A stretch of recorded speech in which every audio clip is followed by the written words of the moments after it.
دلائل النبوہ للبہقی میں ذکر کیا گیا ہے کہ ایک شخص جو ہے اس نے رسول اکرم صلی اللہ علیہ وسلم کے پاس آ کر یہ شرط لگا دی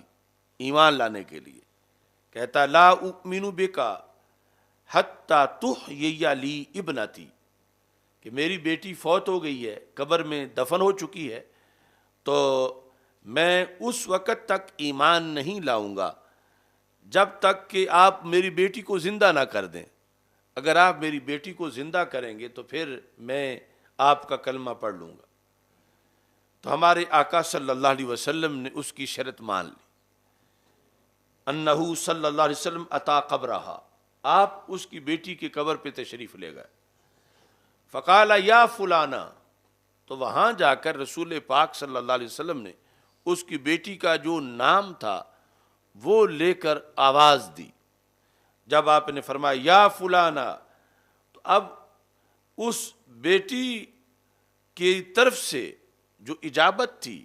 فقالت لبیک و سعدیک یا رسول اللہ صلی اللہ علیہ وسلم، یعنی برزخ میں قبر میں سے اس نے لبیک کی صدا دی کہ میں حاضر ہوں یا رسول اللہ صلی اللہ علیہ وسلم۔ یہ کہاں نصیب میرے کہ تو آپ چل کے آتا، کوئی جذبہ محبت میرے کام آ گیا ہے، میرے دل کی دھڑکنوں میں تیرا نام آ گیا ہے، کر لو قبول آقا یہ غلام آ گیا ہے۔ لبیک و سعدیک یا رسول اللہ صلی اللہ علیہ وسلم۔ تو یہ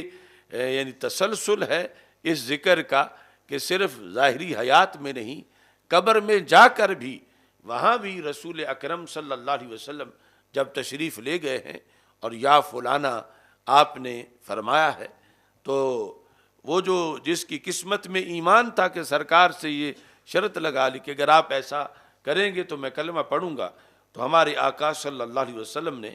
یہ کر کے دکھا دیا، اور چشم فلک نے دیکھا کہ یہ جو برزخ کے اندر ہیں ان کو بھی رب ذوالجلال نے رسول پاک صلی اللہ علیہ وسلم کے ذکر کی کس انداز میں یہ توفیق عطا فرمائی۔